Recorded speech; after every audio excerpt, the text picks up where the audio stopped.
오늘 나움 2장 말씀을 통해서 무너지지 않을 것은 없습니다 라는 제목 가지고 은혜를 나누도록 하겠습니다. 우리가 살면서 뭔가 하나쯤은 든든한 게 있어야 좀 마음이 놓입니다. 이 통장 계좌에 어느 정도 돈이 좀 있어야 마음이 좀 놓이죠.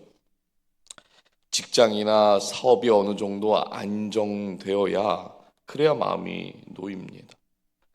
이 10대 자녀를 둔 부모들은요, 우리 자녀들이 공부를 또 어느 정도 잘 해줘야 마음이 놓이고, 좋은 학교 들어가야 마음이 또 놓일 것 같고, 나중에는 자기 앞가림 정도는 해야지만 그때 또 마음이 놓일 것 같습니다.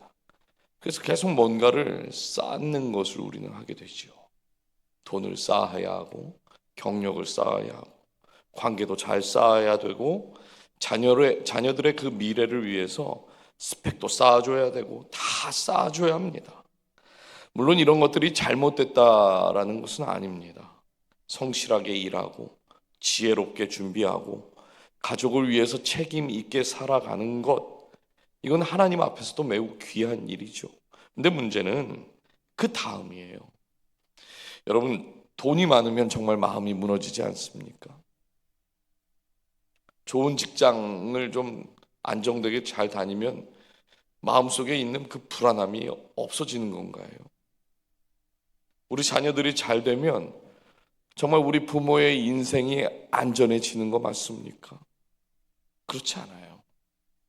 그래서 성경은 오래전부터 같은 장면을 계속해서 우리에게 보여주고 있습니다. 사람들은 하나님보다 자기가 쌓아놓은 것을 더 믿으려고 한다는 거예요. 창세기 11장에 어떤 이야기가 나오죠? 바벨탑 이야기가 나옵니다. 사람들이 왜 바벨탑을 쌓았습니까? 우리 4절 말씀 한번 좀 읽어주실까요? 시작.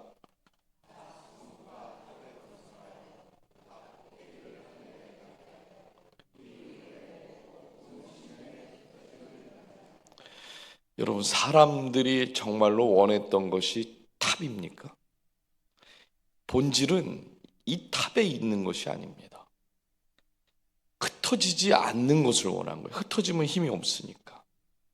무너지지 않고 불안하지 않는 안전을 사람들은 원한 겁니다.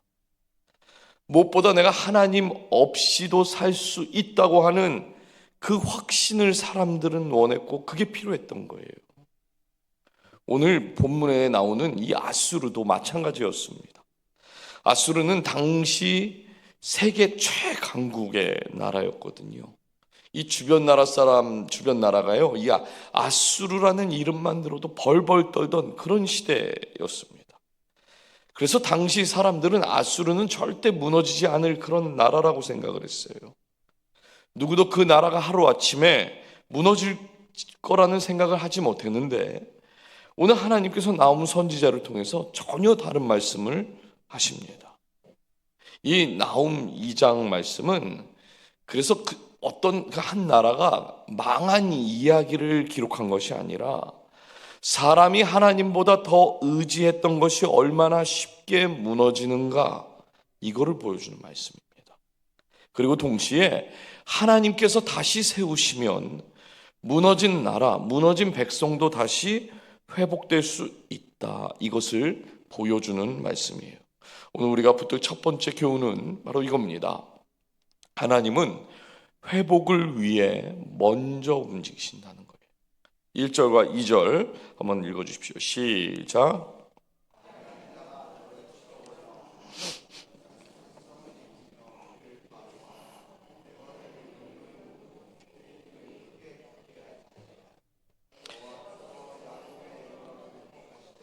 이스라엘의 영광 같게 하셨나니 이는 약탈자들이 약탈할 것도 그들의.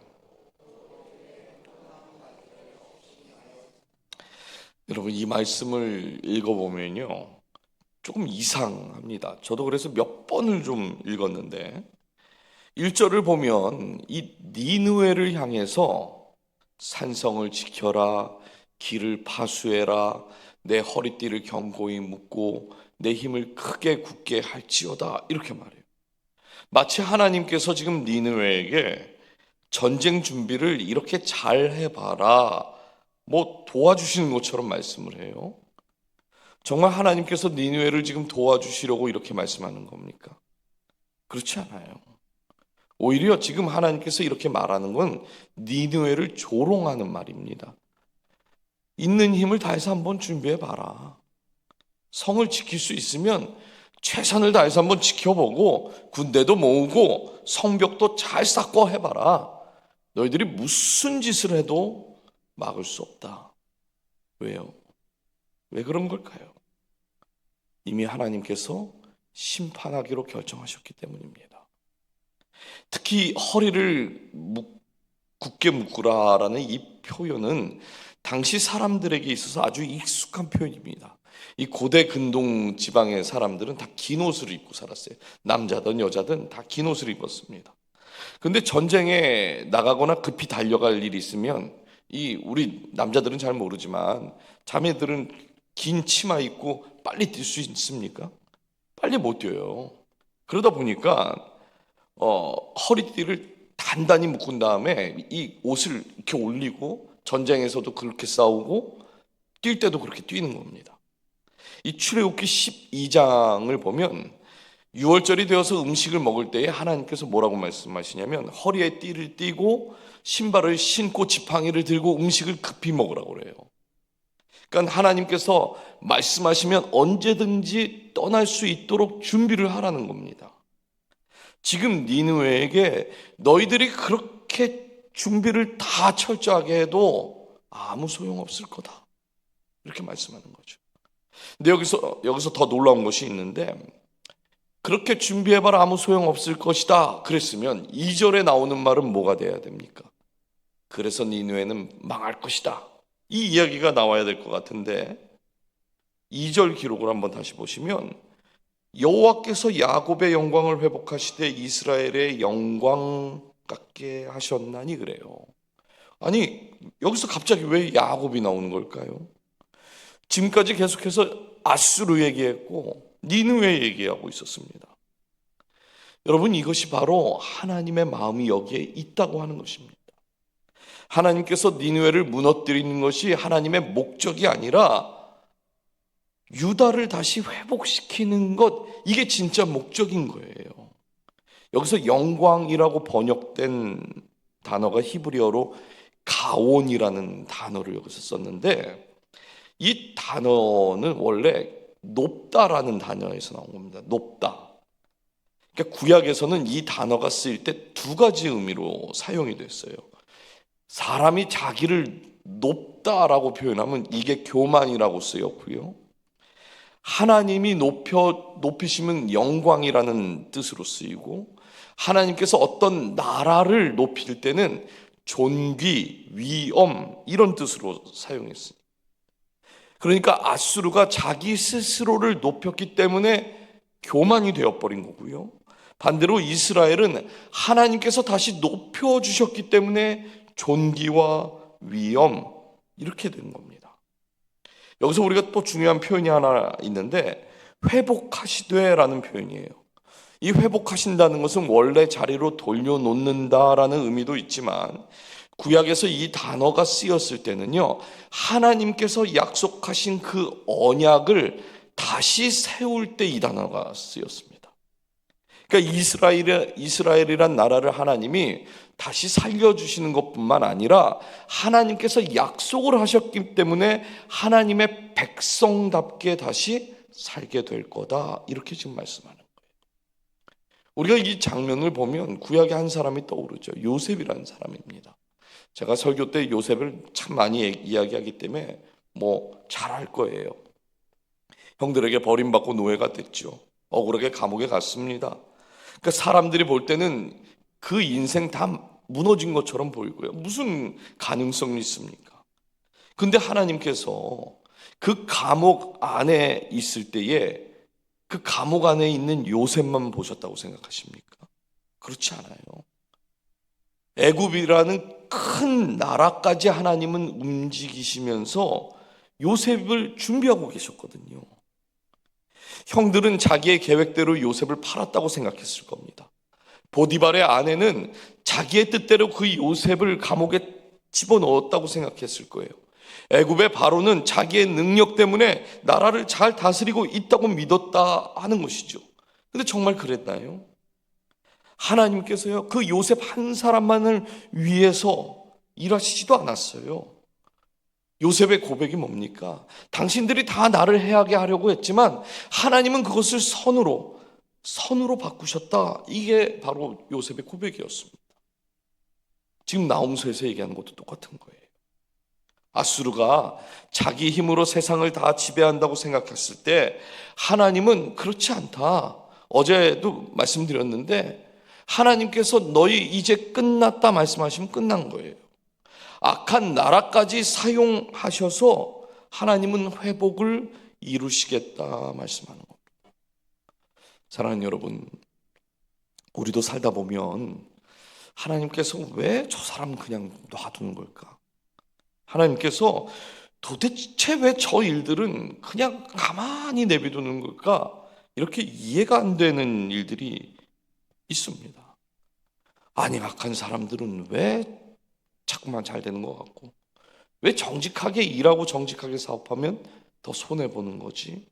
이해가 되지 않을 때가 있어요. 근데 오늘 본문은 먼저 하나님의 시선을 봐야 한다 말씀하는 겁니다. 우리는 자꾸만 뭘 주목해서 보죠? 악한 사람들을 주목해서 보는 거예요. 정직하게 사는 사람들, 손해보는 사람들, 아유 저렇게 살면 큰일 나나 보다. 잘 안 봐요. 들으려고 하지도 않습니다. 자꾸만 악하게 사는 사람들, 여러분 이스라엘이 왜 망했는 줄 아세요? 하나님의 말씀이 없어서 망했습니까? 그렇지 않아요. 제사도 지냈고 절기도 다 지냈고 말씀도 들었어요. 그런데 그들의 시선이 그것을 듣고 받으면서도 하나님 없이 잘 사는 나라를 보고 있는 거예요. 저렇게 살면 더 잘 사는데 어떻게 된 거지? 그러니까 이것도 잡고 이것도 잡으면 뭐예요? 더 안전하겠다. 바벨탑하고 똑같은 겁니다. 여러분, 우리가 우리의 시선을 자꾸 악한 사람들 바라보면 안 되는 겁니다. 하나님께서는 그 악한 사람 뒤에서 당신의 백성을 어떻게 회복시키실 것인가, 이것을 계획하고 계시기 때문에 뭘 봐야 된다고요? 하나님께 시선을 둬야 되는 거예요. 하나님은 심판보다 무엇에 더 관심이 있으십니까? 회복에 더 관심이 있으세요. 그래서 당장 하나님의 손길, 그 하나님의 손이 보이지 않아도, 우리가 낙심하지 않아도 되는 이유는 우리가 보이지 않지만 보이지 않는 그곳에서 하나님은 당신의 백성들을 위해서 일하고 계신다는 것이죠. 두 번째, 하나님께서 무너뜨리시면 그래서 누구도 막을 수 없습니다.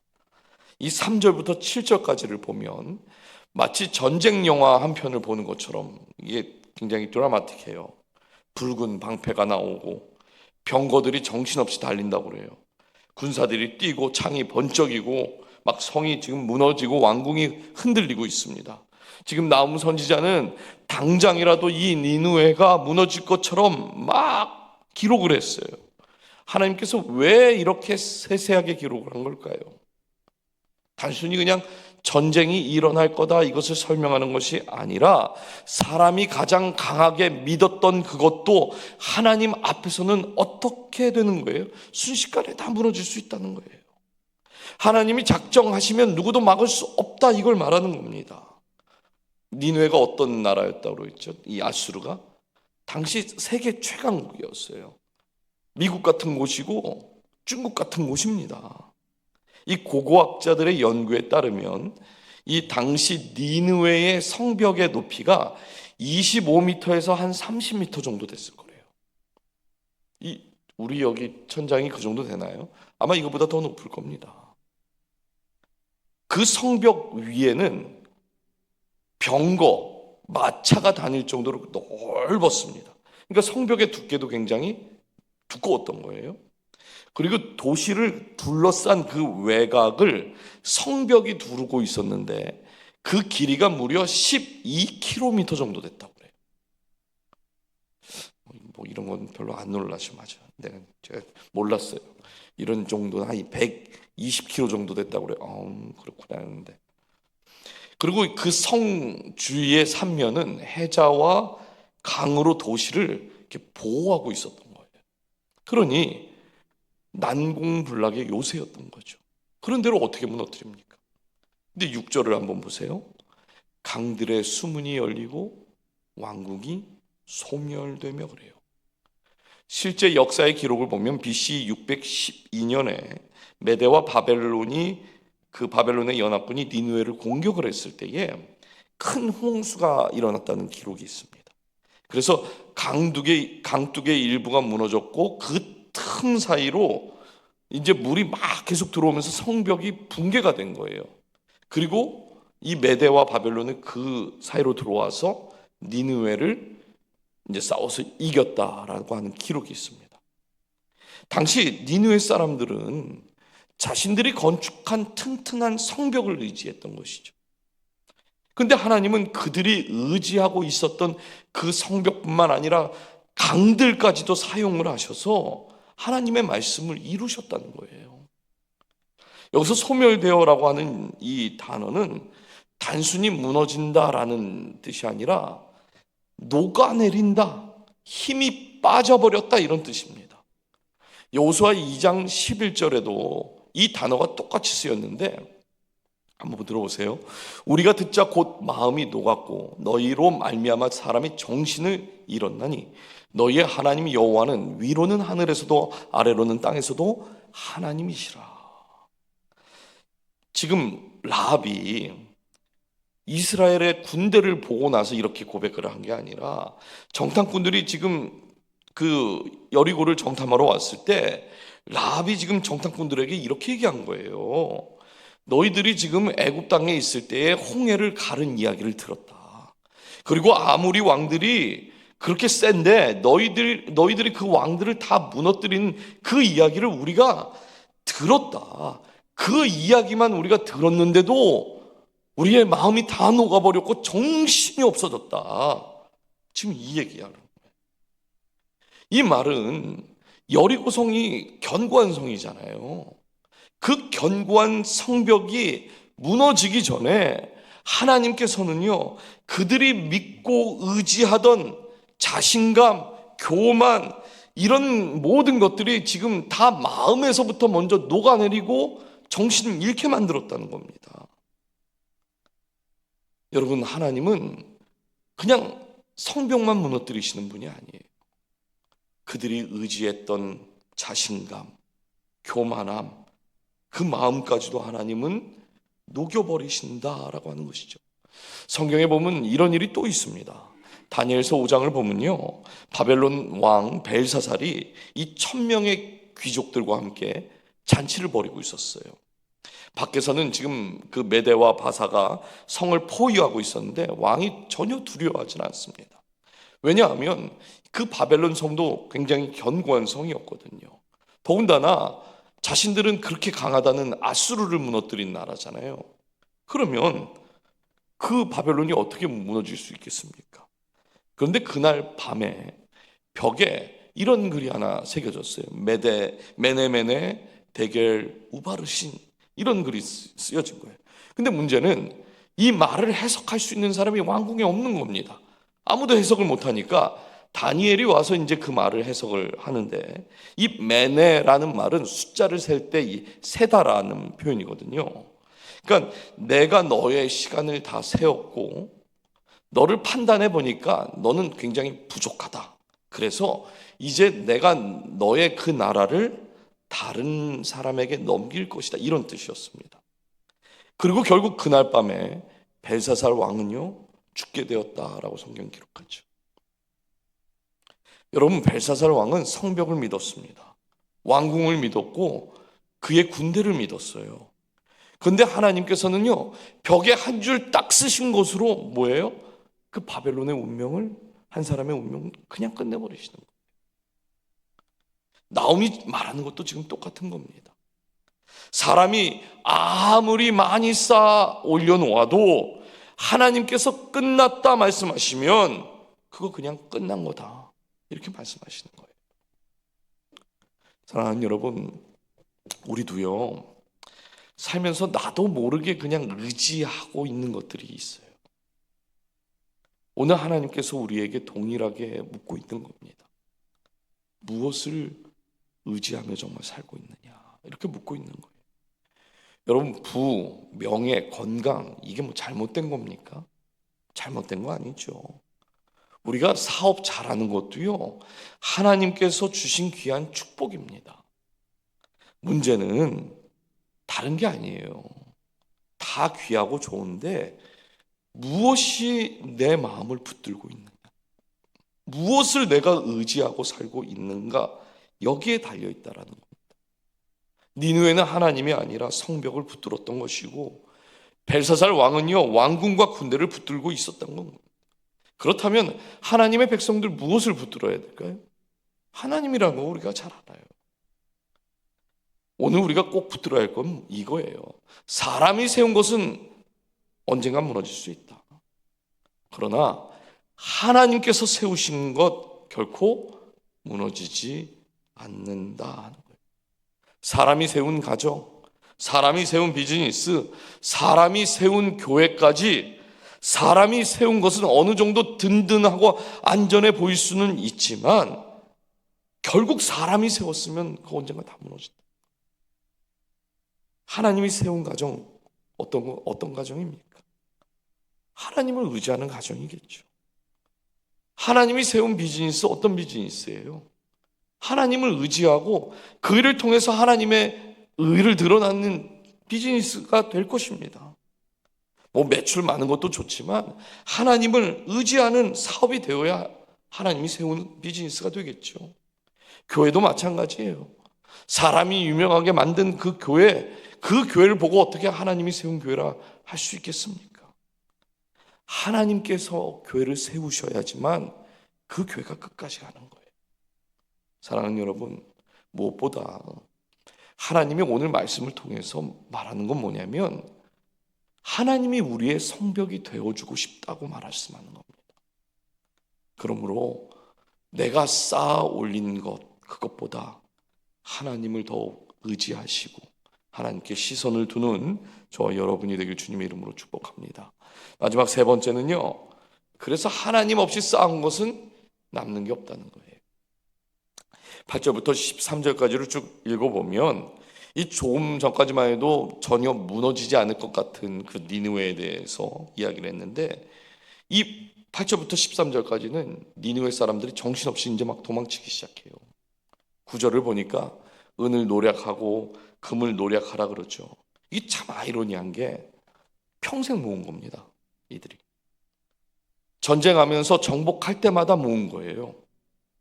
그렇게 은과 금을 다 쌓아두었는데 하나님께서 그래, 그것도 가져가라, 다 가져가봐, 그렇게 말씀했는데 그 많은 재물들이 자신의 주인을 지켜줘야 하는데 지켜주지 못한다라는 거죠.